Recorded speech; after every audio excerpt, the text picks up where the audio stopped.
अभी उदयपुर फाइल्स आई, क्या हुआ?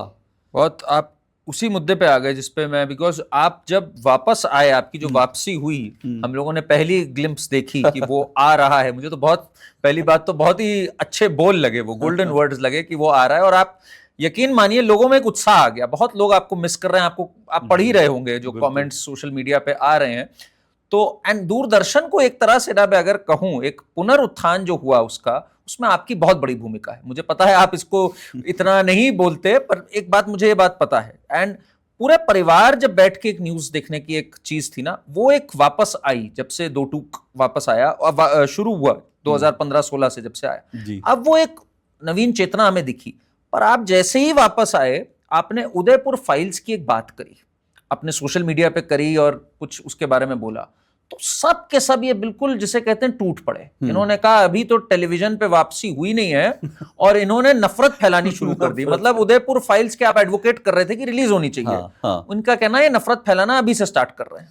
अब जिन्होंने कन्हैया लाल की गर्दन काटी, वो नफरत नहीं, वो प्यार फैला रहे थे। सोचिए, जिन लोगों ने कहा अशोक श्रीवास्तव नफरत फैला रहा है क्योंकि उदयपुर फाइल फिल्म के लिए बोल रहा है, क्या उनमें से, मैं आपको दावे के साथ कह रहा हूं, जब ये घटना हुई हो तब उनमें से कितने लोगों ने सर तन से जुदा आइडियोलॉजी का विरोध किया?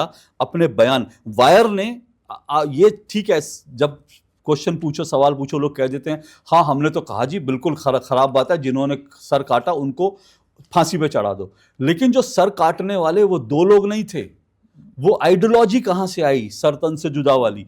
तो वो आइडियोलॉजी का क्या आपने विरोध किया?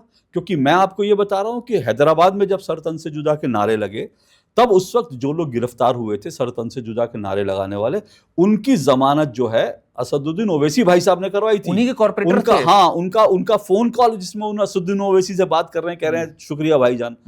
और उनका इनका उदयपुर फाइल को रुकवाने वाले कौन? कपिल सिब्बल। इनका इकोसिस्टम आप जानते हैं। और कांग्रेस के जो लोग हैं या फिर विपक्ष में समाज सपा या जिस भी, मैं दावे से कह रहा हूं इनमें से सर तन से जुदा आइडियोलॉजी का विरोध किस आप उस आइडियोलॉजी का विरोध जो नफरत फैलाने वाली है, जो ये कहती है कि आप हमारे खिलाफ अगर एक भी बोलेंगे तो हम आपकी गर्दन काट देंगे, वो नफरत फैलाने वाली नहीं है। लेकिन जो उस घटनाक्रम पे जो फिल्म बनी, उस फिल्म को लेकर के आप ये कह रहे हैं कि वो उस फिल्म को रिलीज नहीं होना चाहिए। भैया जब पीके आई तब तो आपने, कोर्ट्स ने कहा था कि भाई जिसको पसंद नहीं देखे। तो वही फॉर्मूला सुप्रीम कोर्ट ने जो कहा, जो पीके पे लागू होता है, जो ओ माई गॉड पे लागू होता है, वो यहाँ पे भी लागू होता है। आपको पसंद नहीं है आप मत देखिए, लेकिन आप फिल्म को रुकवाने, अभिव्यक्ति की आजादी अब कहाँ गई, क्यों? और ये भी आपको बता दूं, देखिए एक चीज और है जो मैं इस फिल्म का, मैंने तो देखी नहीं है फिल्म, और अभी मैंने इसके सिर्फ ट्रेलर देखा, मुझे नहीं पता फिल्म में क्या होगा। लेकिन मैं इस फिल्म के लिए इसलिए भी बोला क्योंकि इस फिल्म के प्रोड्यूसर का मैंने एक बाइट सुना, अमित जानी उनका नाम है शायद। उन्होंने ये कहा कि मैं इस फिल्म के से जो भी मुझे प्रॉफिट होगा उसमें 25% मैं कन्हैया लाल के परिवार को दूंगा। ये बड़ा साफ उन्होंने कहा। तो मुझे लगता है ऐसी फिल्म को रिलीज भी होना चाहिए, लोगों को देखना भी चाहिए। कम से कम लोगों को मालूम तो ये आइडियोलॉजी कितनी खतरनाक है, क्योंकि ये नहीं पता चलेगा। और ये आइडियोलॉजी ऐसा नहीं है कि राजस्थान तक सीमित है, पूरे देश भर में आइडियोलॉजी फैली हुई है। इस आइडियोलॉजी में फैली हुई, विश्व भर में, विश्व दुनिया से ही भारत में आई। ये तो शुरुआत आईसिस ने करी थी और वो यहाँ पर आ चुकी है, मुस्लिम ब्रदरहुड ने की थी। तो इस आइडियोलॉजी से लड़ने की जरूरत है, इस आइडियोलॉजी के साथ खड़े। तो मैं तो विरोध करूंगा, अगर आपको लगता है कि ये नफरत फैलाना है तो आपकी इच्छा। आपने इकोसिस्टम की बात करी बार बार, मुझे ये कभी कभार समझ नहीं आता अशोक जी कि ये जो इनकी लॉबी है ये हर जगह सक्रिय है। मतलब चाहे स्ट्रीट वॉर्स की बात आ जाए, चाहे कोई भी पत्रकार को अंदर डालना हो जेल के वो हो, चाहे कोर्ट्स तक हो। मतलब कोर्ट्स का जैसे अभी दोहरे मापदंड की आपने बात करी, पीके पे इन्होंने कहा भाई जिसको देखनी है देखे, नहीं देखनी है ना देखे, और इस पे इन्होंने बैन लगा दिया। सेम तरह से हमारे अगर फेस्टिवल्स की भी बात करूं मैं, हिंदू फेस्टिवल्स पे, तो जन्माष्टमी पे कहा जाता है भाई इससे ऊपर नहीं होना चाहिए। क्या कन्हैया जो है वो कोई एक्रोबैटिक्स करते थे, कोई एथलीट थे जो ये करना है? और वहीं मुहर्रम पे अपने को मार रहे होंगे तब कोर्ट को चिंता नहीं होगी कि इनके जिस्म पे चोट लग रही है, क्या लग रही है।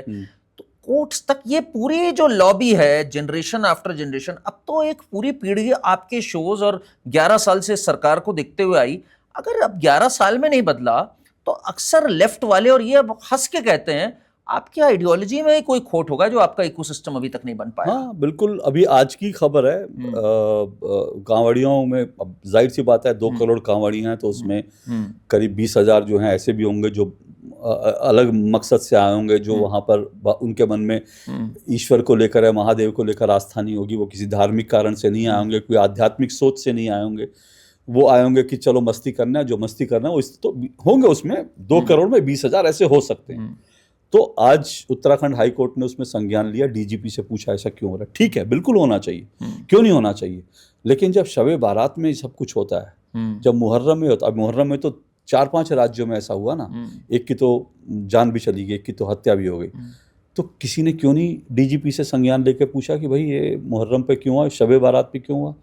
ये बड़ा खतरनाक सिस्टम है। मुझे नहीं मालूम इसमें कितना सच है, मैं फिर से अमित जानी को ही कोट कर रहा हूँ, क्योंकि उन्होंने किसी टेलीविज़न इंटरव्यू में बोला कि जब हाई कोर्ट में पहुंचा मामला कन्हैया ये उदयपुर फाइल्स का, तब ये जो प्रोड्यूसर की ओर से वकील ने कहा कि जज साहब अगर आपको लगता है इसमें आपत्तिजनक है, अच्छा आपत्तिजनक भी क्या, 150 कट लग चुके हैं उस फिल्म में जी, 150 कट लगने के बाद सर्टिफिकेट मिल गया, तो फिर अब आप, तो उसने कहा कि भाई जज साहब अगर आप कहें तो हम आपको ये फिल्म दिखा देते हैं, एक बार आप फिल्म देख लीजिए, तय कर लीजिए इसमें कुछ आपत्तिजनक है। तो अमित जानी ने कहा कि उस समय जज साहब की तरफ से ये कहा गया कि भाई ऐसा है, कपिल सिब्बल को दिखाओ, अगर वो संतुष्ट होंगे तो बात। अब आप सोचिए, मेरा कातिल ही मेरा मुंसिफ वो है कि मतलब कपिल सिब्बल जो ये कह रहे हैं कि इस फिल्म को रुकना चाहिए, आप उनको दिखा के क्या सेटिस्फाई करोगे? ये हो सकता है क्या, संभव है क्या? तो ये सारी चीजें, और इसमें विचारधारा की खोट तो मैं नहीं मानता, विचारधारा तो, क्योंकि ये विचारधारा तो देश और धर्म की विचारधारा, इसमें खोट नहीं है, लेकिन इस विचारधारा को लेकर जो लोग शीर्ष पर हैं उनको विचार करना चाहिए कि क्यों ऐसा हो रहा है कि हम चीजें नहीं बदल पा रहे हैं।